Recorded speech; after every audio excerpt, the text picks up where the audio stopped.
Shirika la Posta Tanzania mbali na kutoa huduma za kijamii na kifedha, pia limekuwa likitoa elimu mbalimbali kwa watoto na wanafunzi kupitia uandishi wa barua. Uandishi huo unalenga kuibua vipaji vya watoto na vijana katika nyanja ya uandishi, lakini pia kutambua ufahamu wa watoto katika masuala yanayowazunguka. Kihistoria, shirika limekuwa likifanya mashindano haya tangu mwaka 1971, ambapo haya ni mashindano ya pili kwa mwaka huu na mashindano ya 55 tangu kuanzishwa kwa mchakato wa mashindano ya uandishi wa barua.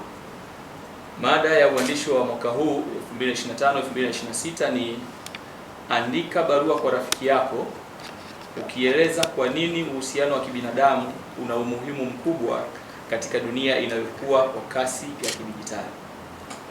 Lengo mahususi la mashindano haya ya uandishi wa barua ni kulenga kuibua vipaji kwa watoto na vijana katika nyanja za uandishi, lakini pia kutambua ufahamu wa watoto katika masuala yanayowazunguka.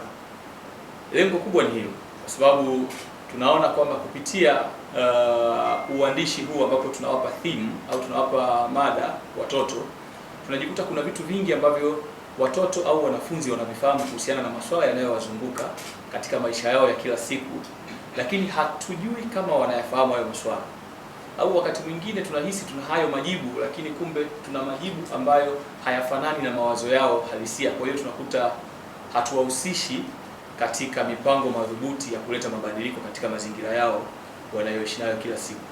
Na kwa nini tunahusisha uandishi huu wa barua na maendeleo ya kidijitali? Posta kama sekta nyingine zinavyoendelea kubadilika kadri dunia yetu inavyobadilika na mahitaji ya watumiaji yanabadilika, tunasema kwamba posta sasa hivi ni posta ya kidijitali. Kwa lolote lile ambalo tunalifanya sisi kama shirika la Posta, tunahakikisha kwamba kwa namna moja au nyingine linahusisha maendeleo ya kidijitali. Na ndio maana hata sisi wenyewe tunavyosema theme zetu za kiposta, tunasema posta twenzetu kidijitali. Kwa sababu gani? Tunaangalia dunia iko kidijitali. Shirika la Posta na huduma zake inapaswa kuwa vile vile kidijitali.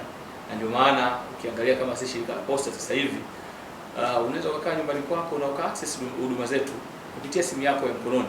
Tuna application inaitwa Posta Kiganjani ambayo ni hatua mojawapo ya kuhakikisha kwamba Posta haibaki nyuma kwenye hii safari ya mabadiliko ya kidijitali. Ni mashindano ambayo kwa namna moja au nyingine utaona kwamba yanaibua vipaji vikubwa sana vya uandishi kwa wanafunzi na watoto wadogo.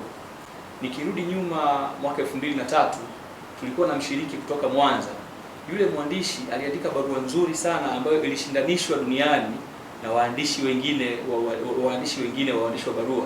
Tulitoa mshindi wa pili dunia nzima. Imagine mwanafunzi kutoka katika mkoa wa Mwanza, shule ambayo iko pembezoni kabisa, anakuandikia kitu ambacho kinashindanishwa na mawazo mengine huko duniani, anakuwa mtu wa pili katika wale washindi. Kwa hiyo utaona kabisa kwamba tuna vipaji, tuna hazina ambayo imejificha huko kwenye peripheral, huko kwenye kwingine kabisa ambako bado hatujafika, au tunaweza tukasema kwamba hatujapagusa, lakini kupitia mashindano ya namna hii tukaweza kuona au tukaweza kuvigundua hivyo vipaji. Na hizi topic au hizi mada ambazo tunawapa wanafunzi kuziandika, hatutoi topic ambayo ni ya Tanzania peke yake. Topic hii inatolewa na Umoja wa Posta Duniani. Kwa hiyo unachoona leo anachokiandika mwanafunzi leo baada ya kutoa mada hii ya uandishi wa barua, ndicho hicho atakachoandika mwanafunzi wa Cambodia, ndicho hicho atakachoandika mwanafunzi kutoka nchi ya Marekani, ndicho hicho atakachoandika mwanafunzi kutoka Afrika ya Kusini. Kwa hiyo hayo ni malengo mahususi ya mashindano haya, na kiukweli yanatija sana kwetu sisi kama shirika la Posta Tanzania, lakini kwa Tanzania nzima kama taifa kwa ujumla, lakini vile vile kwa bara letu la Afrika na dunia nzima kwa ujumla. Mshindi wa kwanza atapata fedha taslimu kiasi cha shilingi milioni 2, laptop pamoja na cheti. Mshindi wa pili atapata fedha taslimu shilingi milioni 1,500,000, laptop pamoja na cheti. Mshindi wa tatu atapata fedha taslimu shilingi milioni 1, laptop pamoja na cheti.